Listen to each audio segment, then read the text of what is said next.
새롭게 하실 것입니다. 오늘은 야고보서 5장 12절 한 절 말씀 함께 생각합니다. 사도 야고보가 초대교회 성도들에게 그리고 그 성도들로 구성된 교회 공동체 뿐만 아니라 주님 오시는 그날까지 주님을 따르는 하나님의 자녀들에게 그리고 시대마다 교회들에게 주신 메시지입니다. 그 메시지가 5장으로 구성되어 있는데 사도 야고보의 관점에서 초대교회 성도들이나 주님 오시는 그날까지 예수를 믿는 모든 사람들에게 있어서 신앙생활하면서 오해할 수 있는 부분, 신앙생활하면서 잘못된 길로 갈 수 있는 부분들을 고쳐주고 바르게 잡아주고 그리고 이렇게 신앙생활하는 것이 맞다라고 제시해주는 내용이 야고보서 1장부터 5장까지의 내용입니다. 그래서 사도 야고보는 바울 서신과 좀 다르게 바울 서신은 유대인들에게는 율법이 그들의 신앙의 핵심이고 중심이고 내용인데 그 율법과 복음의 차이가 무엇인가를 설명을 합니다. 율법으로는 죄를 깨닫지만 율법으로 의로워질 수 없다. 하나님의 자녀가 될 수 없다. 라는 기준을 다양한 서신서를 통해서 제시합니다. 그리고 복음으로 하나님이 당신이 창조한 자기의 형상으로 지음받은 인간들을 회복하기 위하여 당신의 아들이신 예수 그리스도를 이 땅에 보내시고 그가 십자가에 죽으시고 3일 만에 부활하시고 오순절 성령 낭림으로 인하여 성령의 사역으로 하나님의 자녀가 된 백성 그리고 그 백성의 공동체인 교회 주님 오시는 그날까지 이 세상에 하나님의 자녀가 되는 모든 사람들은 성령에 의해서 하나님의 자녀가 되는데 그 성령의 사역으로 교회 공동체를 이루고 이 세상에 살면서 세상 사람들과 구별된 성도로서의 본분을 제시할 때 사도 바울은 율법이 아니라 믿음으로 하나님의 은혜로 가능하다라는 얘기를 기록하고 있습니다. 그런데 사도 야고보는 한 걸음 더 나아가서 분명히 성령의 역사와 하나님의 은혜로 하나님의 자녀되는 구원의 시작, 중생의 시작, 새 생명의 잉태, 그리고 하나님의 자녀됨 이런 존재의 변화는 분명히 바울 서신에서 기록한 대로 복음으로 인하여 되는 것이 맞다. 그러나 그것은 새롭게 중생한 성도가 이 세상에 살아갈 때 어떻게 성도로 살아가야 되는가 하는 신자의 행위에 대하여 여러분 각자의 삶의 기준, 가치관에 대하여 야고보 사도만큼 분명하게 제시한 사도가 없습니다.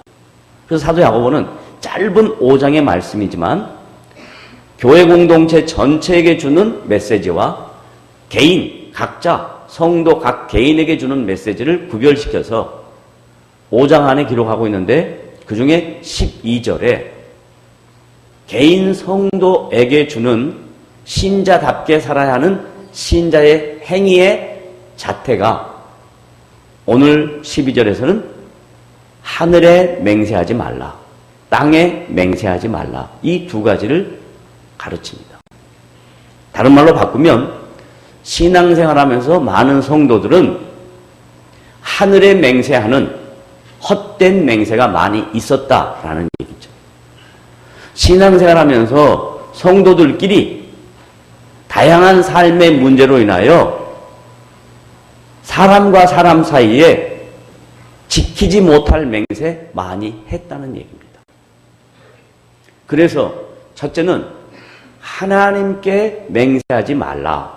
하늘에 맹세하지 말라라는 말을 바꿔서 표현하면 하나님께 맹세하지 말라 하는 말의 의미가 무엇인지를 설명하고, 그리고 둘째, 사람들끼리 지키지도 못할 말 맹세하지 말라 하는 의미가 무엇인가를 구별해서 생각을 하겠습니다. 첫째, 하나님께 맹세하지 말라라는 표현은 모든 종교는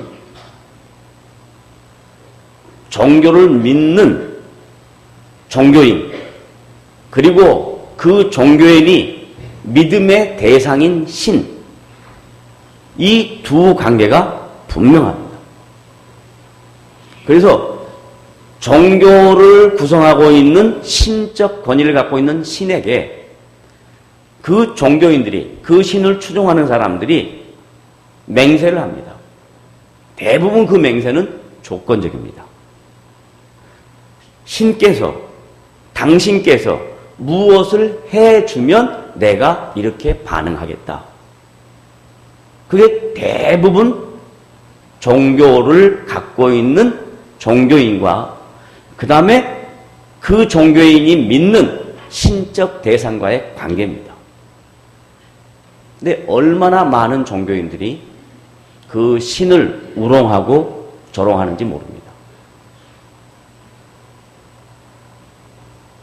그런데 그 자기가 믿는 신에게 신을 우롱하고 조롱해도 별 큰 문제가 안 되는 것은 그 모든 신들은 다 비인격적인 신이며 죽어있는 신이기 때문에 그 종교인이 어떻게 맹세를 했든 관계없이 아무런 문제가 안 생깁니다. 그런데 마음속에, 인간의 마음속에 양심이라는 것이 있어 모든 양심이 우리를 너 신께 이렇게 맹세해놓고 뭐하냐? 라고 우리를 찌릅니다. 그러나 그것으로 인해서 종교인의 인생 속에 뭐 특별한 일이 이루어지는 건 아닙니다.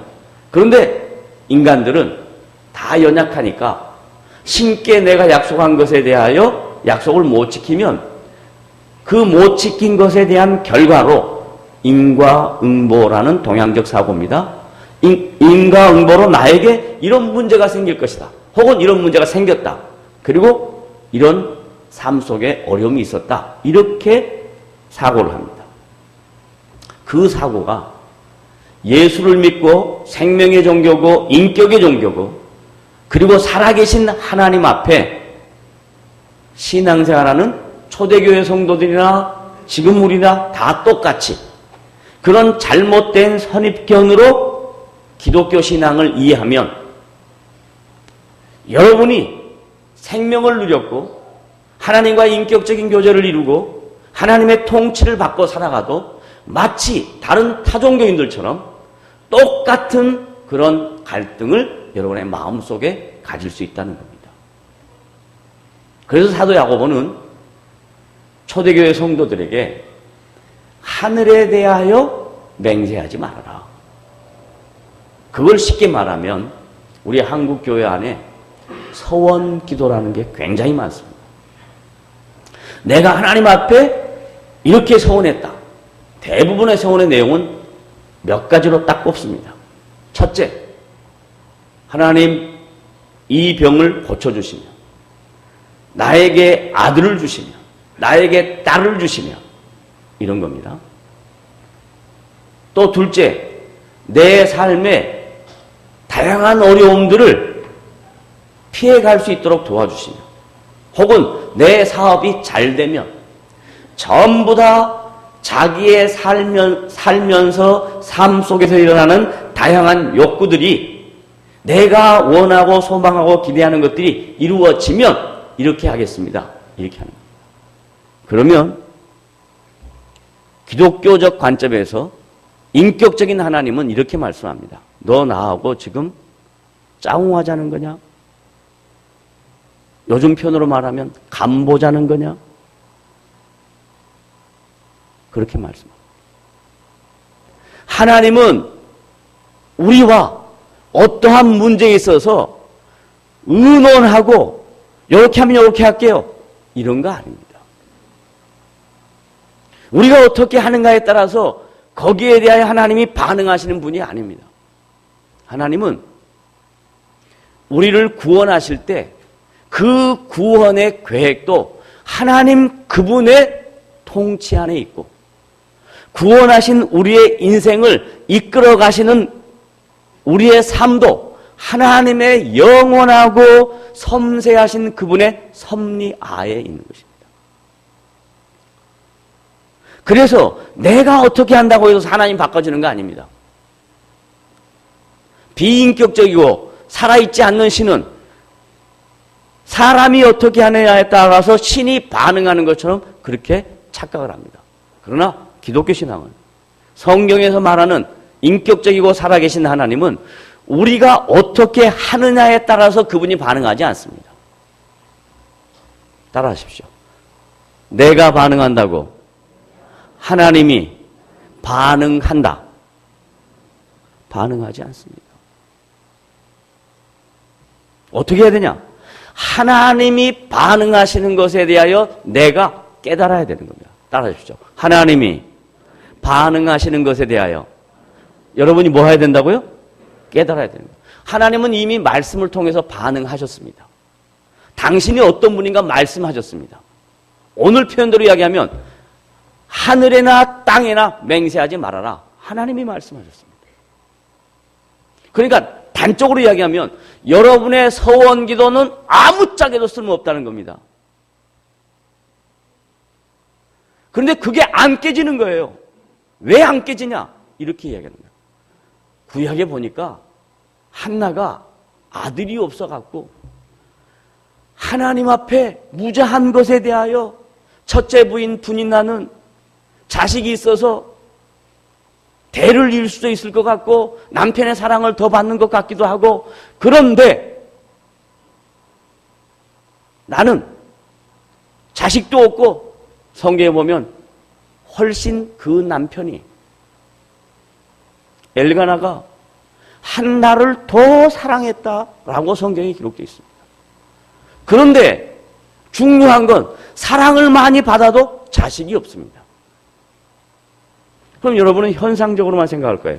분인나는 자식이 있고 한나는 자식이 없으니까 한나가 자식이 없는 것 때문에 안타까워서 자기의 삶의 욕구를 채우기 위하여 자기가 기대하는 기대에 부응기 위하여 하나님 앞에 매일 나가서 눈물로 기도하고 서원해서 기도했더니 하나님이 그 기도를 들으시고 자식을 주셨다. 이럴 겁니다. 그건 성경을 한쪽만 아는 부분이에요. 성경 또 다른 곳에 뭐라고 이야기하냐면 태 열매는 여호와께서 주신 기업이요 자식은 여호와의 상급이라 그럽니다. 다른 말로 말하면 한나가 부르짖어서 사무엘이 생긴 게 아니고 하나님께서 한나가 개인적인 인간적인 방법으로 자식을 낳을 수 없다는 것을 확인시키고 그 남편에게 뿐만 아니라 첫 번째 부인에게 뿐만 아니라 한나 자신에게 너의 힘으로는 도저히 자식을 낳을 수 없다는 것을 확인시키시고 내가 너의 무자한 너의 상태에 자식을 주면 그 자식을 통해서 나의 일을 이루고야 말겠다는 하나님의 의지로 하나님의 계획으로 하나님이 한나의 기도를 들으시고 사무엘을 허락하신 겁니다. 그래서 이 사무엘이 하나님의 구원 역사를 이루는 도구로 사용되는 것입니다. 그런 것이지 한나가 서원하여 기도했더니 하나님이 주셨다. 그렇게 생각하고 모든 성도들에게 서원 기도해봐. 그러면 하나님이 들어주실 거야. 이렇게 이끌어가는 지도자는 성경을 바르게 가르치는 사람이 아닙니다. 성경을 바르게 가르치는 것은 성경에서 의도하는 하나님의 하나님 되심과 그분이 주도권을 갖고 이 인간의 역사를 어떻게 이끌어 가시며 인간의 방법으로 할 수 없는데 하나님만이 할 수 있는 일을 성경에 기록하시고 우리 보고 항복하라고 이야기합니다. 우리 보고 설득당해라고 이야기합니다. 우리 보고 무릎 꿇으라고 이야기합니다. 그런데 자꾸 교회에서 그 하나님의 자리를 완전히 내 발밑에다가 놓고 내 마음대로 주무르는 겁니다. 내가 소원했으니, 내가 기도했으니 잘못된 것입니다. 또 그 다음 사사기에 가면 입다라는 사사가 있습니다. 이 입다라는 사사는 사사인데, 다른 말로 말하면 사사는 영어로 말하면 저지먼트입니다. 심판관입니다. 재판관입니다. 그리고 사사에게 주어진 역할은 하나님의 통치를 간접적으로 하나님의 백성들 속에 심판관과 재판관 같은 역할을 감당하는 사람들입니다. 대단한 사람이죠. 종교 지도자뿐만 아니라 정치 지도자뿐만 아니라 행정 지도자를 사사라 이렇게 얘기합니다. 그런데 이 사사의 면면을 살펴보면 참 재미나는 게 있습니다. 그 당시 지금 방금 제가 무슨 손으로 했죠? 여러분 보시기는 이게 무슨 손이에요? 오른손이에요? 왼손이에요? 왼손. 그 당시 왼손잡이는 장애자입니다. 다른 말로 말하면 공적인 신분의 역할을 감당할 수 없는 사람이 왼손잡이입니다. 그러니까 사우스포가 들으면 기분 나쁘겠지만 그 당시 얘기입니다. 왼손잡이는 장애자입니다.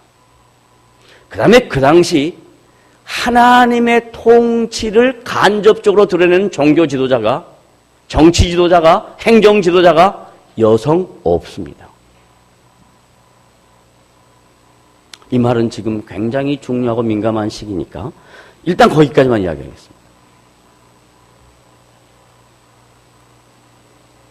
그런데 성경 보면 하나님께서 남자 사사뿐만 아니라 여자 사사를 세웁니다. 드보라라는 사사를 세웁니다. 그래서 에웃이라는 왼쪽 손을 사용하는 장애자와 같은 사사. 그 시대적 문화적 상황 속에서 남자 외에는 여자는 절대로 공적인 신분을 가질 수 없는 그런 시대적 문화적 배경 속에서 하나님은 당신의 일은 여자를 통해서도 한다 보여주십니다. 그 다음에 입다는 신분이 기생 딸입니다. 아니, 기생의 아들입니다. 다른 말로 말하면 매우 비천하고 매우 비도덕적이고 반인륜적인 그런 사람의 자식이 하나님의 나라를 이루어가는 거룩한 일에 쓰임받는 사람으로 세움을 입습니다. 이게 뭔 말이냐? 하나님의 일은 인간의 기준으로 장애자한테, 여자한테, 신분천한 거 한데 이런 거 없다 이 말입니다. 하나님의 일은 하나님의 방법으로 이루십니다. 이게 성경적 증언입니다. 그 다음 이 입다가 열을 매우 받았어요. 왜냐하면 사람이 신분이 천하면 그거 건들면 제일 상처를 입습니다. 요즘은 뭐 그런 것조차도 다 없는 세상이 돼버렸지만 제가 어릴 때만 해도 서자, 작은 부인의 아들, 알게 모르게 사람들이 이렇게 무시하거나 했습니다. 그러면 무시하는 사람 입장에서 볼 때는 그게 별 문제가 아닌 것 같은데 무시를 당하는 사람 입장에서 보면 그것이 엄청난 아픔입니다. 어릴 때부터 철저하게 내 마음속에 빗으로 꽂히는 겁니다. 그런데 입다가 그 첫 번째 부인의 자식들한테 손가락질 당하는 것뿐만 아니라 집에서 쫓겨납니다. 우리 가정의 추태다. 나가라. 그래서 나가서 뭐가 되냐면 멋있는 건달이 됩니다. 건달과 깡패와 양아치는 다릅니다. 멋있는 건달이 됩니다. 그 건달로서 살아가는데 그 사람에 대한 입소문이 그 시대에 많은 사람들에게 야, 입다라는 그 비천한 애가 있는데 괜찮은 것 같아. 그런데 참 재미나는 것은 그때 당시 하나님의 언약 백성들이 완전히 우상숭배에 빠져 있습니다. 여기서 우상숭배라고 하지 않고 완전히 우상숭배. 이 말이 뭔 말이냐? 이스라엘이라는 영토가 있다면 그 주변에 다양한 나라가 있습니다. 예를 들면 블레셋, 모압, 암몬 등등 다양한 나라들이 쫙 둘러싸여 있습니다. 어느 정도로 영적으로 타락해 있냐면 주변에 둘러싼 모든 나라의 신들, 하나의 신이 아닙니다. 모든 나라의 신들이 이스라엘 백성들의 영적 상태를 완전히 해쳐버렸습니다. 그래서 그 신들에게 다 빠져 있습니다. 완전히 우상숭배합니다. 그래서 하나님께서 당신의 언약 백성들에게 훈계할 요량으로 주변의 나라들을 동원해서 그 나라를 치게 합니다. 그러니까 계속해서 어려움을 당합니다. 그러니까 그 어려움을 당하니까 어려움을 당하는 그 상황 속에 이제 지도자로 나설 만한 사람이 마땅한 사람이 없는 거예요. 그래서 사람들의 입속에 야, 건달이지만 우리나라를 지킬 수 있는 입다 한번 세워보자. 그래서 입다에게 와가지고 청원을 합니다. 당신이 우리 백성을 지키고 이 나라를 좀 지켜달라고. 그 말에 예, 제가 하겠습니다. 안 그래요. 왜 안 그럴까요? 호랑이가 아니기 때문에 안 그랬습니다. 뭔 말인지 뭐 알았든. 자, 그래서 이 입다가 그 마음에 빗으로 꽂혀있는 이 상처를 제안을 받는다고 해서 바로 반응하지 않고 노합니다. 그리고 난 다음에 자기도 역시 하나님의 언약 백성의 공동체 안에 있고 자기 형제, 자기 친척, 자기 백성들이 당하는 고난을 더 이상 그 아픔을 더 이상 볼 수가 없어서 나섭니다. 그래서 하나님이 입다를 사사로 세울 때 그 비천한 건달 같은 사람도 세우더라 이 말이에요. 여기에서 우리가 분명하게 확인하고 넘어가야 할 것은 하나님께서 당신의 일을 이루실 때 그 사람의 됨됨이나 조건을 보고 하지 않고 그 사람이 허물이 많고 문제가 많아도 하나님은 저 같은 사람을 통해서도 일하는데 너같이 괜찮은 사람은 왜 일 안 하겠냐? 이 논리가 숨어 있습니다. 세상의 방법과 세상의 기준과 세상의 가치로 하나님의 일을 제발 재단하지 말라 이 말이에요. 여러분 스스로 잘라내지 말란 말이에요. 하나님이 하시는 일은 도저히 우리가 알 수가 없어요. 따라하세요. 하나님이 하시는 일은 내가 다 안다. 알아 몰라요? 몰라요. 그게 하나님 앞에 겸손한 겁니다. 하나님 앞에 교만한 것은 뭐냐면 내가 하나님이 하시는 일을 다 안다고 생각하는 거예요. 그러니까 자기 기준으로 모든 것을 재단해서 이건 하나님 일이라 생각하는 거예요. 쉽게 말해서 교회 일을 할 때 자기 주장을 계속해서 맞다고 얘기하는 사람은 교만한 사람인 거예요. 왜? 주님의 교회는 주님의 방법으로 이루어지는데 자꾸 자기 생각이 맞다고 얘기하는 거예요. 그건 겉으로는 봉사하는 것 같고 겉으로는 열심히 되는 것 같지만 그 안에 엄청난 교만이 숨어 있다는 것을 놓치지 말라 이 말이에요. 하나님은 교만한 자를 들어 사용하지 않습니다. 하나님은 겸손한 자를 들어 사용하십니다. 그 말이 뭔 말이냐? 입다. 더러운 사람입니다. 에훗 장애인입니다. 드보라 여인입니다. 하나님의 일은 이렇게 이루어지는 겁니다. 주님의 교회를 교회답게 여러분이 만들고 주님의 일을 교회답게 세워가려면 여러분 안에 숨어있는 정말 나만이 알고 있는 이 안에 있는 교만의 뿌리가 무너질 때 그때 하나님이 일하신다는 것을 믿으시길 바랍니다. 그래서 이 입단은 하나님 좋습니다. 제 마음속에 있는 비수와 같은 아픔, 상처 제가 처리하고 백성을 위해서 나가서 싸우겠습니다.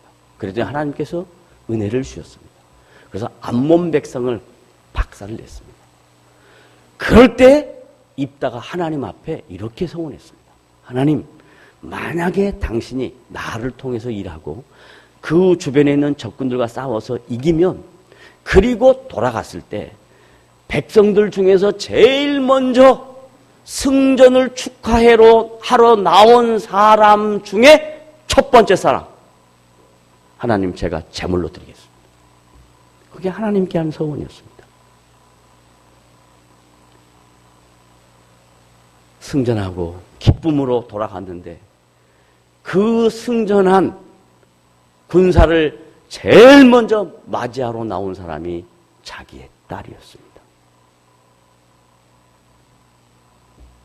서원은 했으니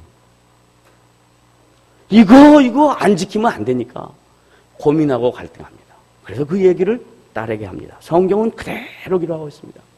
그 딸도 하나님의 사랑을 받는 인격적인 존재입니다. 그 딸이 나에게 시간의 여유를 달라. 2개월이라는 시간의 여유를 주니까 그 2개월이라는 시간을 여유를 갖고 그 딸이 친구들과 함께 남은 자기의 인생을 정리하고 2개월 후에 자기 아버지가 잘못한 서원 갚기 위해서 딸이 그 일을 하나님 앞에 제물로 드립니다. 이런 말씀이 성경에 낱낱이 기록되어 있었던 이유는 다른 거 아닙니다. 하나님께 한 맹세 함부로 하지 마라. 서원 기도 함부로 하지 마라. 감정에 의해서 누구의 강요에 의해서 서원하지 마라. 다른 말로 말하면 비인격적이고 죽어있는 신에게 아무 생각 없이 이렇게 해주면 이렇게 할게요. 컨트랙하는 협상으로 하지 마라. 나는 살아있고 인격적인 신이다. 너가 너 마음의 중심으로 하나님 앞에 했던 모든 거 나는 기억하고 있다. 주님이 말씀합니다. 그래서 초대교회 성도들에게 사도 야고보가 하나님 앞에 잘못된 맹세와 약속 때문에 교회 공동체 안에 다양한 문제들이 생기니까 맹세하지 마라. 저도 여러분에게 권유합니다. 저는 그런 것들을 여러분에게 서원 기도를 요구하거나 요청해 본 적도 없고 작정해서 작정 헌금 요구하거나 요청해 본 적도 없습니다. 왜 그랬냐? 다른 거 아닙니다. 하나님 앞에 잘못된 마음의 중심을 드리는 거 하지 말라는 겁니다. 혹이라도 여러분의 신앙생활 나는 이렇게 하나님 앞에 서원한 기도가 있습니다. 그거 못해가지고 어떤 문제가 생긴다고 생각하면 이건 잘못된 신앙입니다. 버리세요. 안 해도 됩니다. 못 믿겠으면 나중에 하나님한테 가서 물어보세요. 여러분의 생각이 맞는지 김 목사 생각이 맞는지 하나님 그때 내가 잘 이해가 안 됐는데 하나님 김 목사가 맞아요? 내 생각이 맞아요? 그러면 하나님 말씀하실 거예요. 김 목사가 맞다. 왜? 저는 여러분보다 훨씬 더 많은 성경에 대하여 연구하고 생각하고 준비하고 확인하고 이런 절차를 거쳤습니다.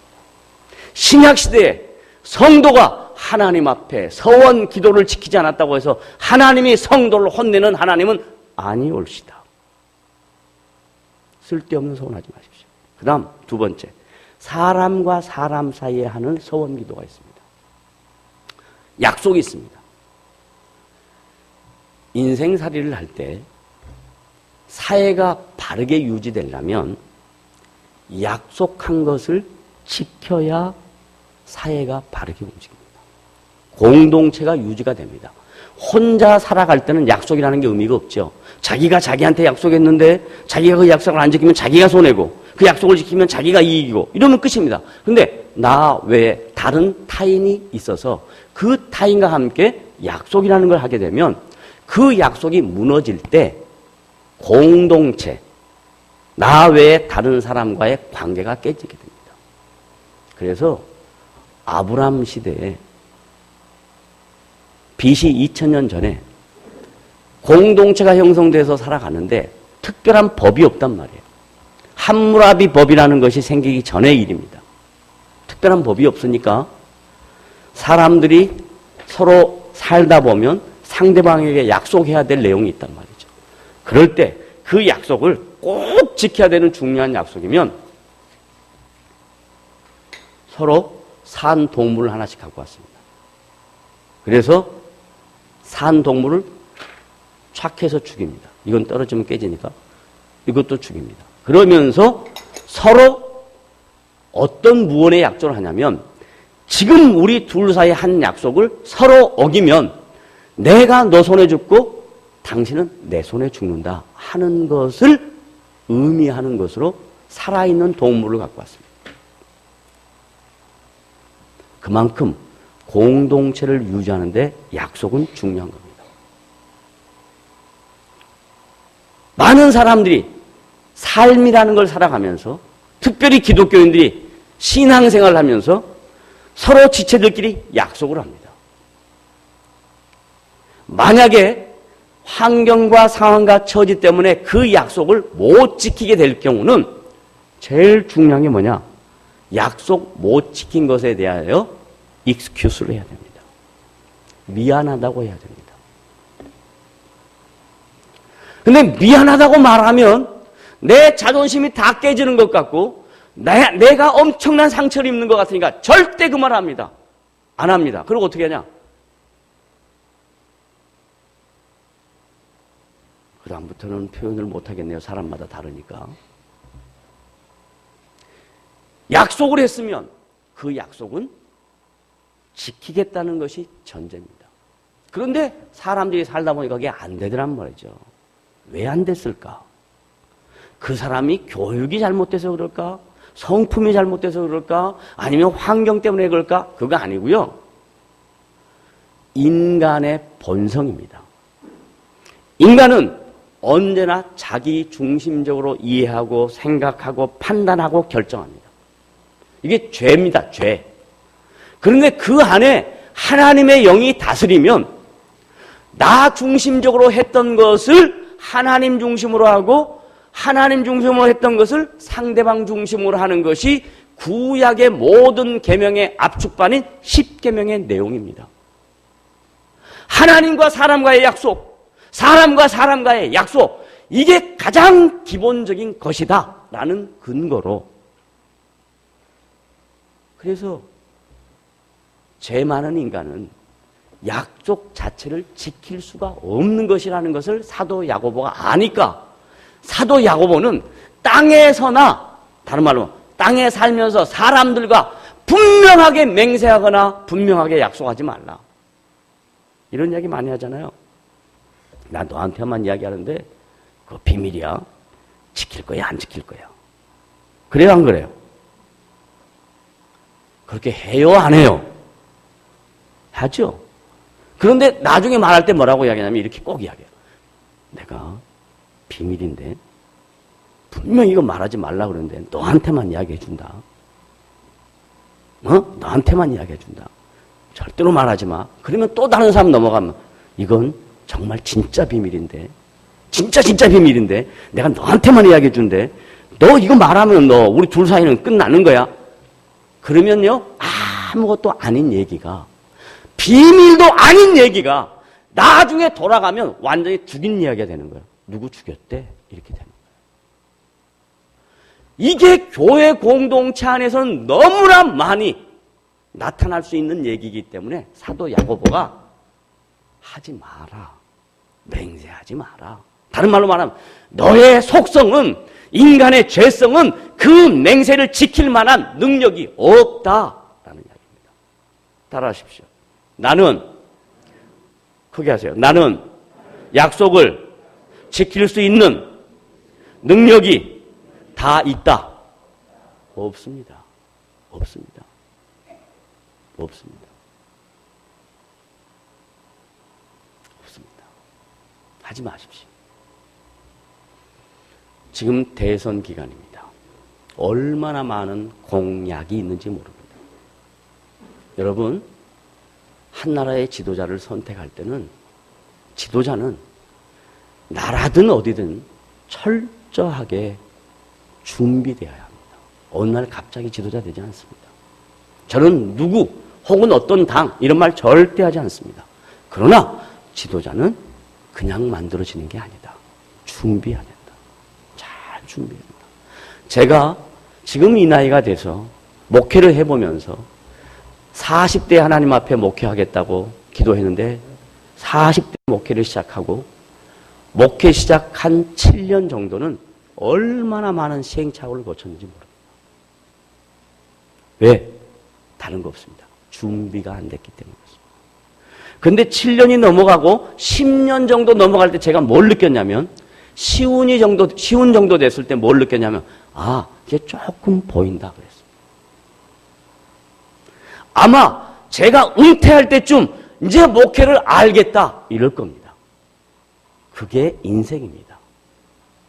하나님은 우리가 다 알아서 사용하지 않습니다. 다 알아서 사용하면 내 힘으로, 내 능력으로, 내 열심으로 됐다고 하는 것이 인생입니다. 진짜 의사는 나는 잘 모른다.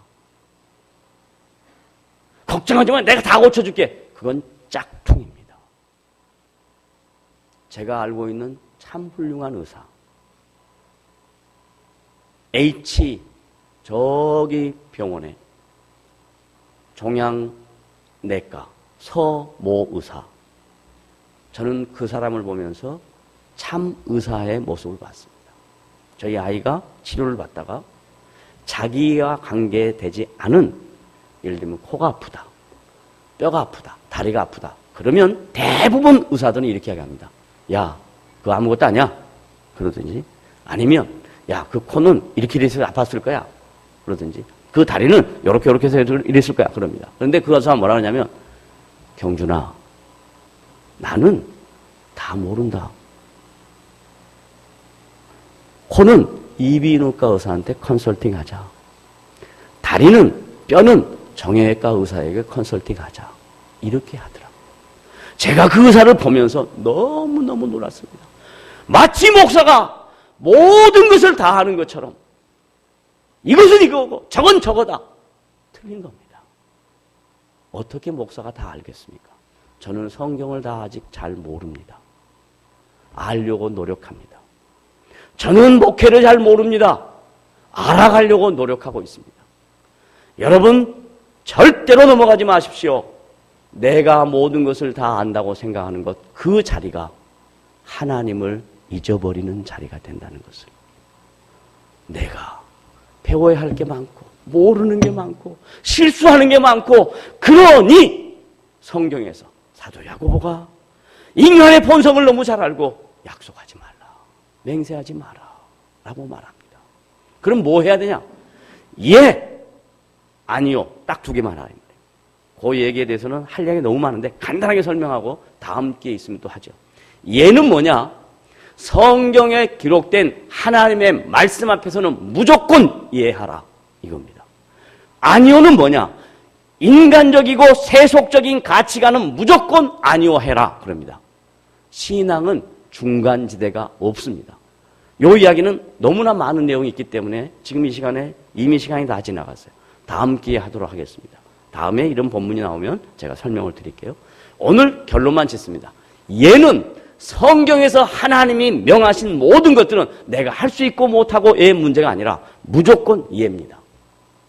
그리고 성경에서 말하지 아니하는 세속적인 인본적인 가치관과 기준은 무조건 아니옵니다. 그걸 예수님이 이렇게 명했습니다. 야, 좁은 길과 넓은 길이 있다. 좁은 길은 협착하다. 가는 사람이 많지 않다. 넓은 길은 넓다. 가는 사람이 많다. 이게 뭔 말이냐면 작은 길, 소도, 넓은 길, 대도, 조세형. 이게 아니고 좁은 길은 뭐냐? 복음으로 하나님의 말씀을 믿고 의지하고 순종하고 따라가는 사람 많지 않다. 그게 예다. 그리고 넓은 길, 세상에서 가는 길, 거기는 많은 사람이 있다. 그런데 그건 아니다라고 해야 된다. 그건 너희들의 인생 속에 신앙생활하면서 항상 부딪히는 갈등이다. 그럴 때 예로 서라라고 말씀합니다. 오늘 야고보서 5장 12절 말씀. 하나님이 말씀하셨습니다. 사도 야고보를 통하여 하늘에서나 땅에서나 맹세하지 말라. 이 엄청난 신앙 생활에 여러분이 행동 양식으로 가져야 할 기준, 너무너무 중요한 것입니다. 그 다음, 두 번째, 신앙인이 이 세상 속에서 살아갈 때 신자의 가치관을 갖고 살아가면서 예라고 서야 될 자리와 아니라고 서야 될 자리 분명하게 구별해라. 그것을 저는 말씀을 통해서 여러분에게 대언해 드렸습니다. 이 모든 내용의 전달은 저의 개인적인 생각을 전달하는 것이 아니라 성경에 기록된 말씀이 우리에게 어떻게 선포돼야 되고 영향력을 끼쳐야 될 것인가 고민하면서 오늘 이 말씀을 성경 전체적인 개념을 갖고 여러분에게 설명을 드렸습니다. 저와 여러분이 인생살이를 할 때 똑같이 순간순간 맞이하는 다양한 삶의 정황 속에서 예할 자리에 서시고 아니할 자리에 서지 마시고 하나님 앞에 쓸데없는 맹세하지 마시고 사람들 앞에 쓸데없는 맹세하지 않는 균형 잡힌 신앙인, 하나님이 기뻐하는 신앙인, 이 마지막 때에 세상에 영향력을 끼치는 신앙인, 그런 성도, 그런 하나님의 백성들 되시기를 주님의 이름으로 부탁을 드립니다. 기도하겠습니다. 하나님 아버지 감사합니다. 오늘도 우리에게 주의 말씀을 허락하시고 이 말씀에 대하여 반응하게 하시며 하나님의 뜻을 실천하는 복된 성도들 되도록 은혜를 더하여 주시옵소서. 예수님의 이름으로 감사하며 기도드리옵나이다. 아멘.